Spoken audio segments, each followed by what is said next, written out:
Who is Donte DiVincenzo and why do the Knicks want him? I'll get into all of it today. DiVincenzo played for the Villanova Wildcats for 3 years and his total averages there were 10 points per game, 4 rebounds per game, and 2.4 assists. He was a great player for Villanova during his time there, especially the 2017 to 2018 run where the Wildcats were able to win the NCAA Men's Championship. That championship season is when he really peaked. He was the third leading scorer on the team and his total averages were 13.4 points per game, 4.8 rebounds per game, and 3.5 assists per game, which led him to getting drafted by the Milwaukee Bucks. He didn't have a big rookie year in the NBA. He was only able to play 27 games for the Bucks and he averaged under 5 points per game. He eventually got better, playing 3 more seasons for the Bucks and his averages went up. It was honestly a little bit surprising in 2021 after the Bucks won the championship and they traded him, so he ended up going to Sacramento for a season and then he ended up signing with the Warriors last summer, which led him to his most recent season. He had a good season with the Warriors, averaging about 9.5 points per game, 4.5 rebounds per game, and 3.5 assists per game. But a lot of Warriors fans say that he didn't fit Steve Kerr's role that he wanted him to be, which was to be a small big.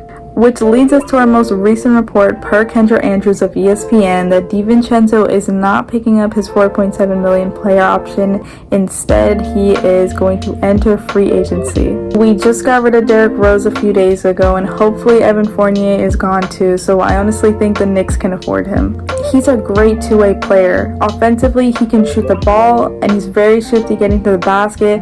Defensively, he's like a pest out there. He always has active hands and he's trying to interrupt the offense.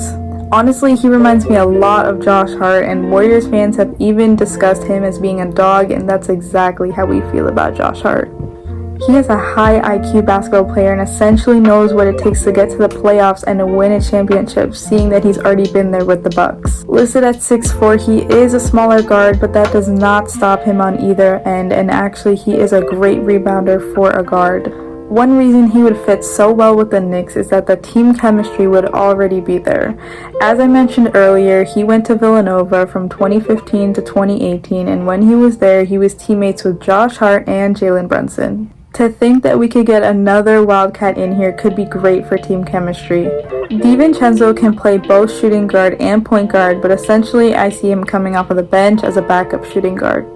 This offseason just started for the Knicks, and we don't know who's getting traded yet, who's staying for sure, but just in the scenario that some of our guards do get traded for a big name player, DiVincenzo is a guy that we definitely have to sign if we are emptying our bench for someone like Paul George or anyone else. But with the scenario of us running it back, I also see him fitting in with our bench, which would then include Quickly, DiVincenzo, Josh Hart, Obi Toppin, and Hartenstein. Now, I have seen a few people say that they would rather him start at shooting guard position over Grimes, and I do think that Grimes is still a better defender, which is why I think he should stay in the starting lineup, but it doesn't hurt to try it out. We did that with Josh Hart when he started a few games over Grimes. We could do that with DiVincenzo. It's all up to the coach to see what he wants. He's a very versatile player, and I think this is the type of player that Tibbs loves. A guy that could do everything, all of the little things, especially on the defensive end. One thing I'd like to point out is that he's a great perimeter shooter. He shoots 43.5% from the field goal and about 40% from 3, which would be very helpful for the Knicks because we all know that there's been moments where no one can score and everyone's missing their shots. Our 3-point percentage especially was awful in the playoffs, and if he can knock down some threes, that can definitely help us.